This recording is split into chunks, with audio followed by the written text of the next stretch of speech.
The episode opens amidst a heavy thunderstorm. Martha and Ash, a young and loving couple, have stopped at a gas station for some coffee. Ash seems to be a social media freak, so much so that he even misses Martha calling out to him to open the car door. Martha chuckles fondly and knowingly, as if this is not the first time this has happened. Then, bellowing Bee Gees song lyrics, the couple drives away into the distance. The scene changes and we see Martha and Ash moving their belongings into a quaint, cozy home in the countryside. Again, Ash is absorbed in his phone as he posts a funny childhood picture of himself online. Martha comes to sit beside him, and he begins to reminisce about his past. His mom had moved the picture frames of his brother and father into the attic after their deaths, and in her grief, she slowly became distant to her only son left alive. Saddened, Martha kisses her melancholic partner on the forehead, and the couple go on to spend the night blissfully in their new home. They have no idea that this will be their last night together. The next morning, Ash is supposed to return their rented van to its owner by 2 in the afternoon. He asks Martha to come with him.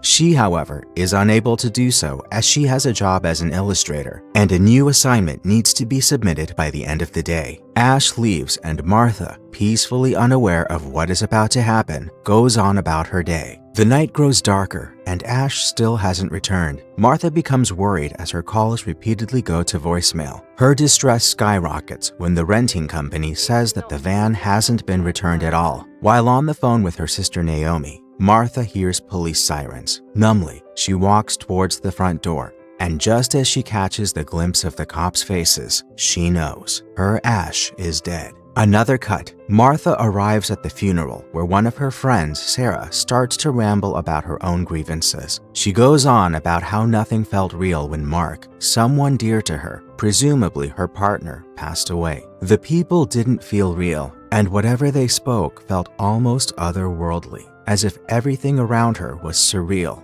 incomprehensible. We witness that Martha is getting frustrated by this, and not a place to compare one's misery. But Sarah doesn't stop. She tells her about a service that helped her mourn Mark by allowing her to speak with him. She offers to sign Martha up for it. Martha persistently rejects the idea. When Sarah continues on, she shouts at her to stop and hastily leaves the room in tears. The scene cuts and we see Martha trying to move on, albeit in her own way. She diligently goes to work and comes back home to paint the walls. The doorframe is marked with Ash's childhood height measurements, and she makes sure to not cover up those memories. She tries to forget about it by throwing herself into a myriad of household chores, but the house is swarming with reminders of her dear boyfriend, be it the attic in the form of childhood souvenirs or the living room with his pictures. Ash is everywhere. It often forces Martha to take a break as she spirals down the memory lane, only finding solace in a glass of wine. A few days later, when she receives a message from Ash Starmer, her boyfriend, who also, in fact, died some time ago. Perplexed, she scrolls down her emails and finds out that Sarah has signed her up for the program without her consent. Furious, she rages at Sarah that it is sick for the system to use Ash's name when he's dead. Sarah explains that since Ash was so active online, the program will use all his public data to make a similar personality whom Martha can talk with. Still, Martha feels repulsed by the idea, feeling as if she is betraying Ash's memory. The next day, we see Martha sprinting to the bathroom. She throws up and panic fills her up. Anxious, she takes a pregnancy test. It comes up positive. She is with child. She calls her sister frantically, but Naomi can't hear her phone ring as she is busy with her own children. Hours seem to go by slowly when Martha, all on her lonesome, contacts the program Sarah signed her up for. By chatting with him through messages, she finds out that this virtual personality of Ash has the same witty humor that her Ash did. She becomes emotional, and it almost starts to feel like her dead love has returned to her. She tells him about her pregnancy, and they chat into the night. Martha has the urge to talk to Ash, to hear his voice again. She hadn't known that all those days ago, the amusing conversations she had with him about the rented van would be the last she'll hear of him. She uploads personal pictures and videos of him into the system's database so that the virtual personality can better replicate Ash's voice and mannerisms. She gets a call from the software, and is moved when he sounds exactly like the real Ash. She fears she is going mad, but also starts to believe that she is talking to her deceased partner. Moving on, Martha is on a hike, talking to Ash and telling him all about their inside jokes and stories. For a moment, Martha feels as if she is returning to the person she used to be before Ash's death. She tells him about the views and how the real him was never impressed with landscapes, often throwing jabs at how the places looked similar, simple, and green. It is also revealed that Ash, the software one, can process visuals using the camera on Martha's mobile phone. Yet, all is not as fine as it seems to be. Martha gets irked by even the slightest dissimilarities in the way Ash and the android talk. She grows addicted to talking to him, repeatedly ignoring her sister's calls. Next, Martha is going through an ultrasound at the doctor's clinic. She excitedly records the baby's heartbeat, only to have a panic attack when she drops the phone when she tries to show Ash the recording. Going home, she fixes the phone and calls Ash back in hysterics, afraid that she's lost him again. He consoles her by assuring that breaking the phone does not break him, as he is just a software. Soon, the calls are not enough for Martha anymore. She wants something more. Just as she expresses that, Ash explains that there is another level to this system, but that it is a bit more pricey and experimental. The intrigue builds, and we cut to the next shot.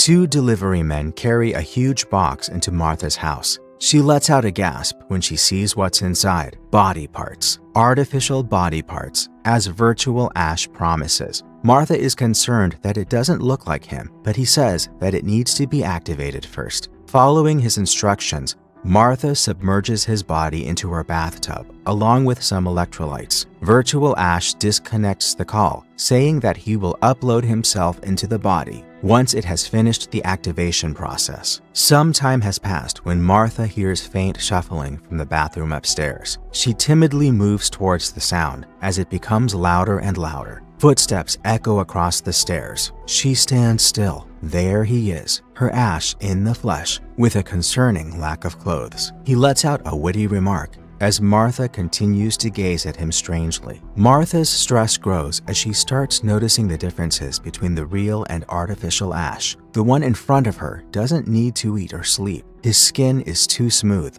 and he always looks like the best version of Ash. He is even missing a mole on his collarbone, though it appears just as Martha points that out. Regardless of that, she begins sleeping with him. Martha is still trying to come to terms with the android Ash when Naomi arrives unannounced. She frantically asks Ash to hide in the bathroom as her sister invites herself in. The two of them end up hanging out for the whole day. Just when Naomi's about to leave, she says that she's happy that Martha is moving on because she saw men's clothing in the bathroom. Martha is distressed by this observation. She feels as if she is betraying her real partner by burdening herself with trying to love the artificial one. Now, the most minor of differences between the two versions almost seem like to be the size of mountains. That night, Martha asks Ash to pretend to be sleeping because she is unable to fall asleep in the eerie silence. When Ash complies, she realizes that it's not real and forces him to leave the room. Again,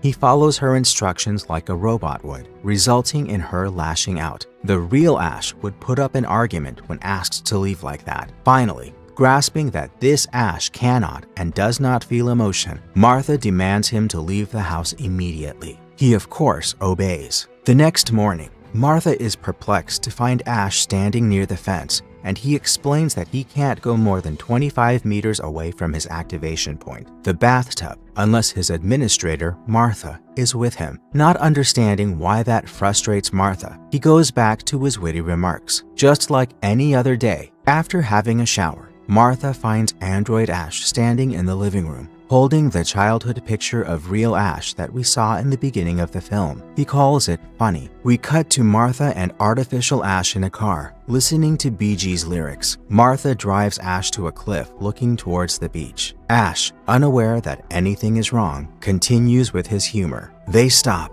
and Martha asks him to jump over. Her anger grows as she sees that Ash is ready to follow her instructions. She knows that a real person would have been scared. Finally, she lets out her thoughts. She rages that he is nothing but a cheap copy of what Ash was to the public, and he will never compare to him. As she asks him to jump again, he retaliates by crying, begging for his own life. Martha grows distraught by his response, mumbling that it's not fair again and again. In the next scene, it seems like we have skipped ahead a few years as Martha celebrates her daughter's birthday in the same house in the countryside. When the cake slices are being cut, her daughter asks for another slice to take upstairs. We then find out that artificial Ash has been living in the attic ever since the confrontation on the cliff, and he sees Martha's daughter every weekend. The little girl offers him cake and then sneakily says that she knows he does not eat. The episode ends with the daughter excitedly asking her mother to come up and hang out with her and Ash. Martha, meanwhile, is lost in thought after hearing Ash treating her daughter just as a father would. She listens to her daughter call down to her and joins them.